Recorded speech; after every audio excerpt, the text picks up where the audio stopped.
Hey everyone, welcome and welcome back to my channel. तो चलिए the waiting alpha का next part शुरू करते हैं। और अगर पार्ट पसंद आएगा तो प्लीज़ लाइक कमेंट ज़रूर करिएगा और चैनल को भी सब्सक्राइब कर लिया करो यार। तो चलिए नेक्स्ट पार्ट शुरू करते हैं। एक वर्ल्ड से दूसरे वर्ल्ड ट्रैवल सपने जैसा है ना, और मैं उस सपने को हकीकत में जी रहा हूँ। यहाँ आकर मैंने बहुत कुछ जाना इस वर्ल्ड के बारे में। कुछ पसंद आया और कुछ बिल्कुल भी मुझे सही नहीं लगा, जैसे कि बिना मर्जी के फोर्स करके किसी को अपना मेट स्वीकार करवाना, जो यह सबमिसिव अल्फाज के साथ किया जाता है। मैंने खुद यहाँ के रूल्स, उनकी लाइफ्स के बारे में पढ़ा है और मेरे अकॉर्डिंग सबमिसिव अल्फा की यहाँ लाइफ बिल्कुल अच्छी नहीं है। और आज ऐसे ही एक सबमिसिव अल्फा की कोई सेरेमनी हो रही है, कुछ मीटिंग क्लेमिंग, पता नहीं क्या नाम है उस सेरेमनी का, पर ना चाहते हुए भी मैं वहाँ जा रहा हूँ। हाँ, मुझे किसी ने फोर्स नहीं किया, पर ना जाने क्यों मेरा मन किया कि मुझे वहाँ जाना चाहिए। और जब जंग चैंग के साथ मैं वहाँ पहुँच तो देखा कि इतने सारे लोग इस ग्राउंड को घेर कर खड़े हैं। तलवारों के टकराने की आवाज़ यहाँ तक आ रही थी।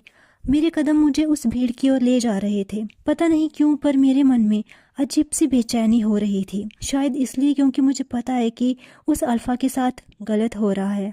मैं उस भीड़ में घुसकर आगे की ओर कदम बढ़ा रहा था।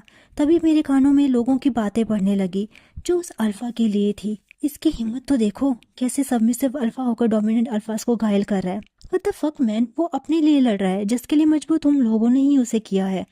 एक मिनट, वो लड़ रहा है, इसका मतलब रूल्स के अकॉर्डिंग जो दो ऑप्शन दिए जाते हैं इस सेरेमनी में, मेरी नॉलेज के अकॉर्डिंग तो फिर इस अल्फा ने दूसरा ऑप्शन चूज किया है। मेरे दिमाग में आए इस क्वेश्चन को क्लियर करते हुए फिर से किसी की आवाज़ मेरे कान में पड़ती है जो कहता है, अगर इस घमंडी सबमिसिव अल्फा ने खुद को सबमिट कर दिया होता तो इतना खून खराबा ना होता। देखो कैसे बेशर्मों की तरह लड़ रहा है, पर एट द एंड हारना तो इसे ही है। फिर इसका क्लेम्ड अल्फा, देखना इसे कैसे बेड पर इसकी असली औकात दिखाएगा। सच में किसी की सोच इतनी गिरी हुई भी हो सकती है।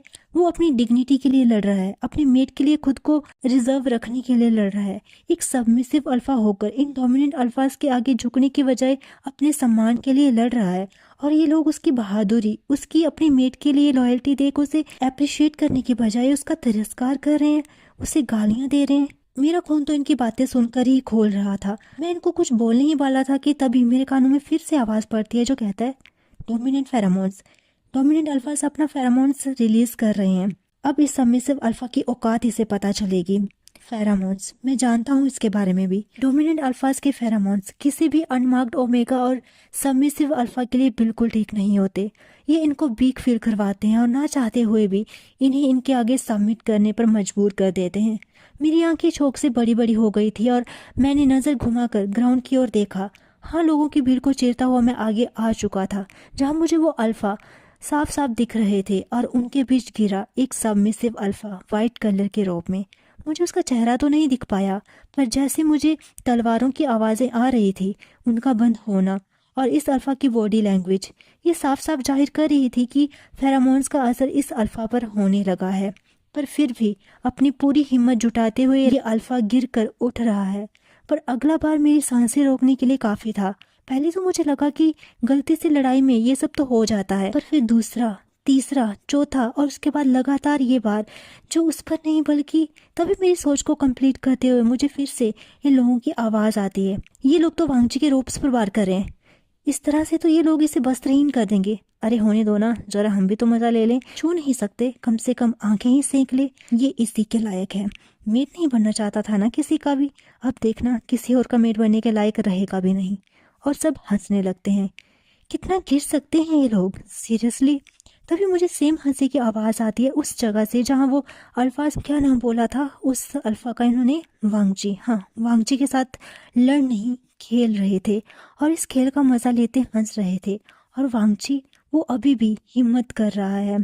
तभी मुझे वांगजी के फेस की एक छोटी सी झलक दिखती है जो किसी का भी दिल तोड़ने के लिए काफी थी। मुझे नहीं पता चला कि कब मेरी आंखों से आंसू की एक बूंद निकल आई और मेरे पैर मुझे उस दिशा की ओर ले चलने लगे। किसी को भी एहसास नहीं हुआ कि कोई शख्स उन अल्फाज की ओर बढ़ रहा है। शायद उनके लिए ये खेल कुछ ज्यादा ही दिलचस्प था और मेरे कदमों की रफ्तार हर कदम के साथ बढ़ती गई।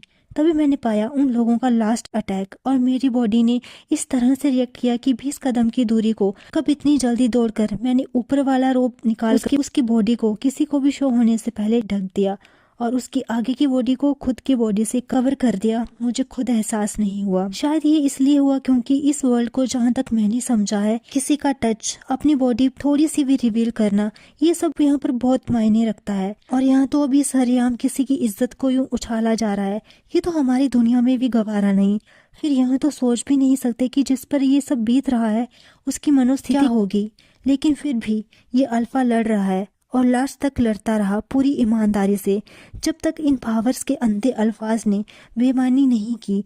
और अंत में क्या सच में कोई किसी से इतना प्यार कर सकता है, किसी का इस हद तक इंतजार कर सकता है, किसी के लिए इतना लॉयल हो सकता है? तभी मेरे इन दिमाग के क्वेश्चंस पर रोक लगाते हुए मुझे उस अल्फा की आवाज़ आती है जिसे मैंने अभी अपने गले से लगा लिया था, ताकि किसी की गंदी नज़र उस प्योर इंसान की बॉडी पर ना पड़े। पर अगला वर्ड उस अल्फा का मुझे शौक दिला जाता है जब वो कहता है मेट। वांगजी पर आखिरी अटैक के बाद ही शिचैन और शिजुई उन डिसाइपल्स को धक्का देकर अपने मेट्स के साथ वांगजी की ओर भागते हैं, पर पाते हैं कि उनके पहले ही किसी अनजान शख्स ने, जिसने ब्लैक और रेड कलर के रोब्स पहने हैं, उसने वांगजी को अपने रोब से ढक दिया है। इससे पहले उस शख्स से कोई भी कुछ कह पाता, अचानक से पूरे आसमान का रंग बदलने लगता है और लाल रंग का वो हो जाता है। सब हैरान थे।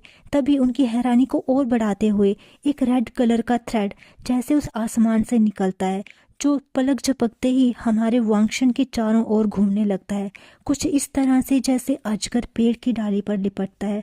और देखते देखते वो रेड थ्रेड हमारे वांगशन की कलाई पर बन जाता है, छोटे आकार में आकर।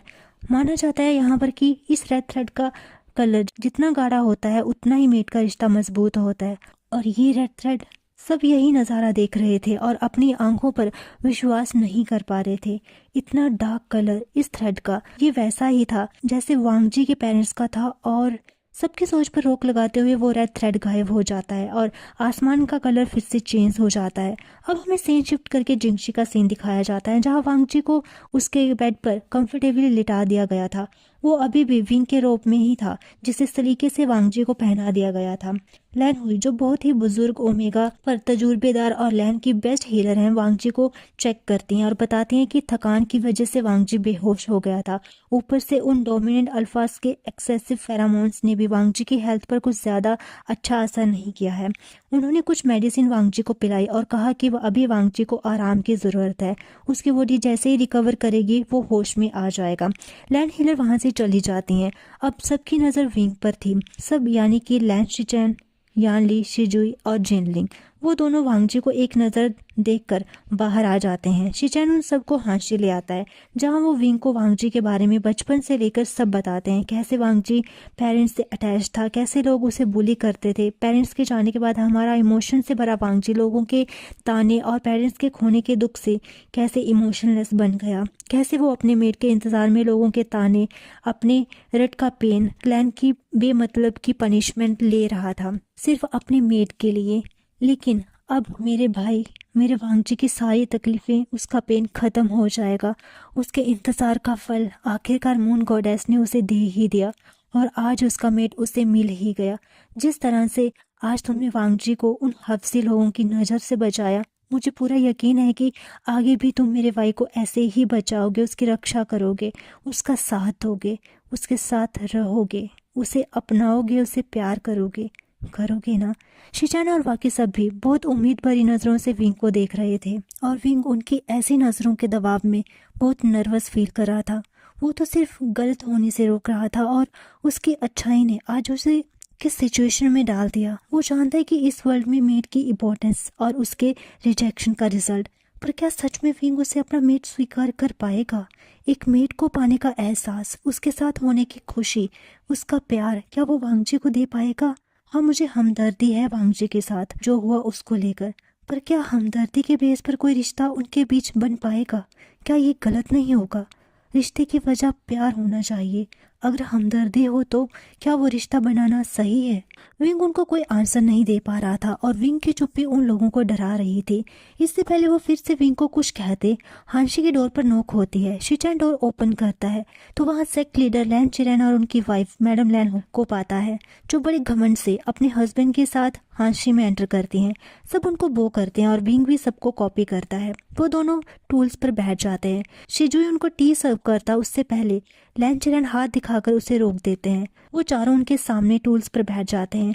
तभी चिरेन विंग को देखता हुआ कहता है, तुम जानते ही होंगे कि मैं कौन हूँ। इस पर विंग सेम ही टोन में उन्हें आंसर देता है, नहीं, मैं आपको नहीं जानता। बाकी के तीनों बहुत ही मुश्किल से अपनी हंसी रोकते हैं। चिरेन की मुट्ठी गुस्से में भींच जाती है। ऑफ कोर्स विंग पहला इंसान था जिसने लैन चिरेन से इस तरह से बात की। तभी मैडम लैन दांत पीसते हुए कहती हैं, तुम्हें तमीज नहीं है, तुम्हारे माँ बाप ने तुम्हें कुछ सिखाया नहीं है। अपने पेरेंट्स की बात सुनकर विंग की आंखों में गुस्सा उतर आता है, पर फिर वो एक समक करता हुआ कहता है, एटलीस्ट मेरे पेरेंट्स ने मुझे इतनी तमीज़ ज़रूर सिखाई है कि जब किसी फैमिली मेंबर की इज्जत पर कोई हाथ डाले तो उसके लिए कैसा रिएक्ट करना चाहिए। जो लगता है आपके पेरेंट्स आपको सिखाना भूल गए। तुम। इससे पहले मैडम लैन आगे कुछ बोलती, लैन चिरेन की आवाज़ आती है, शांत हो जाओ। मैडम लैन अपने गुस्से को पीकर चुप रह जाती हैं। विंग मन में सोचता है, तुम लोगों ने क्या सोचा? तुम्हारा उस सेरेमनी में जो रिएक्शन मैंने देखा, तुम लोगों को सम्मान दूंगा मैं। सम्मान कमाया जाता है अपने कर्मों से, और तुम लोगों ने जो वांगजी के साथ किया उसके बाद तो तुम एज अ ह्यूमन भी सम्मान के लायक नहीं हो। हाँ, विंग जब वांगजी की ओर बढ़ रहा था उस ग्राउंड में, तो जब उसने देखा कि वांगजी कहीं देख रहा है तो विंग ने भी इन दोनों को देखा था और उनके रिएक्शन भी देखे थे। इसलिए वो समझ गया था कि ये लोग जो भी हैं वांगजी के करीबी हैं, और अब वांगजी के ब्रदर का उन्हें अंकल कह के सम्मान देना विंग सोचना भी नहीं चाहता कि वांगजी के परिवार से हैं ये लोग, उनके बड़े हैं जो बड़े कहलाने के लायक तक नहीं। तभी विंग को चिरेन की आवाज़ आती है जो कहता है कि ठीक है, वो उसे अपना इंट्रो देंगे और खुद के बारे में बताते हैं। उसके बाद वो विंग को कहते हैं कि वो अपने बारे में बताए, वो कौन है, उसका नाम क्या है, कौन से क्लैन से है और उसका सब जेंडर क्या है और इतने साल कहाँ था। इस पर उन्हें विंग सिर्फ अपना नाम बताता है और कहता है कि बाकी की चीज़ें वो पहले अपने मेट से डिस्कस करेगा। जिस पर मैडम लैन तो गुस्से में कुछ बोलने ही वाली थी, पर चिरेन उनका हाथ पकड़ लेते हैं और वहाँ से बाहर चले जाते हैं। बाकी शिजुई तो बहुत खुश था जिस तरह विंग ने उसके अंकल आंट को आंसर्स दिए। बाकी विंग उनको भी बोलता है कि वो पहले वांगजी से बात करना चाहेगा, जिस पर शिचैन नोट करते हैं। वो फाइट, फिर विंग की एंट्री, वांगजी का इलाज और इनसे ये सब बात करना, इन सब चीज़ों में रात हो गई थी। वो लोग विंग को डिनर देते हैं जिसे विंग बहुत फीके मन से खाता है क्योंकि वो ब्लैंड फूड था, और हमारा विंग स्पाइसी मसालों वाला खाना पसंद करता है। डिनर करने के बाद वो सब मिलकर जिंगशी ही जा रहे होते हैं। तभी एक डिसाइपल भागता हुआ उनके पास आता है और कहता है कि सेकंड प्रिंस की हालत खराब है। वो सब जल्दी से भागकर वहां जाते हैं तो देखते हैं कि पसीने से लथपथ वांगजी बेहोशी में कुछ बोल रहा है, क्या समझ नहीं आ रहा, पर जिस तरह से वो डर रहा है, अपने हाथ पांव चला रहा है, ऐसा लग रहा है कि मानो खुद को किसी से बचा रहा हो। और उसकी आंखों से गिरते हुए ये आंसू इन सब की आंखों में आंसू लाने के लिए काफी थे। तभी सेम लैन हीलर कहते हैं कि मैं जब वांगजी को मेडिसिन खिलाने आई तभी से वांगजी की हालत ऐसी है। पहले मैंने खुद कोशिश की उसे शांत करने की, पर वो नहीं कर पाई, इसलिए आपको बुला लिया।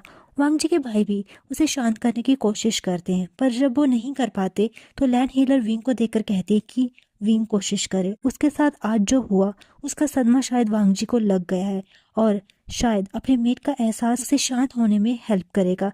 विंग नोट करता है और वांगजी के पास बेड पर बैठ जाता है। वो वांगजी का हाथ अपने हाथ में लेकर उसके बालों को केयर्स करता हुआ उसके कान के पास जाकर कहता है, रिलैक्स हो जाओ, तुम सेफ हो, मैं तुम्हारे साथ हूँ। और हीलर ने जैसा सोचा था, अपने मेट का एहसास पाते ही वांगजी रिलैक्स हो जाता है। सब राहत की सांस लेते हैं। वांगजी को बेहोशी में लैंड हीलर दवाई खिला देती हैं और चली जाती हैं। वांगजी को रिलैक्स पाकर विंग भी वहां से उठने की कोशिश करता है, पर वांगजी ने बहुत कसकर विंग का हाथ पकड़ा हुआ था, जिसे देख शिचैन रिक्वेस्ट करते कि वो वांगजी के साथ ही सो जाए। अगर फिर से कहीं वांगजी को उस तरह से अटैक आ गया तो वांगजी की हालत का सोचकर वो भी मान जाता है। और इसमें कौन सी बड़ी बात है, उसके वर्ल्ड में तो वाइस का रूम, इवन बेड शेयर करना तो नॉर्मल है ना। इवन अपने फ्रेंड्स के साथ भी उसने बेड शेयर किया हुआ है, तो वांगजी को भी वो अपना फ्रेंड मानकर उसके साथ बेड शेयर कर लेगा ना। हाँ, कर लेगा। फिलहाल विंग अभी अपने तेजी से धड़कते हुए दिल को यही समझा रहा था। सब लोग अपने अपने रूम में चले गए थे, उनके सोने का जो टाइम हो गया था।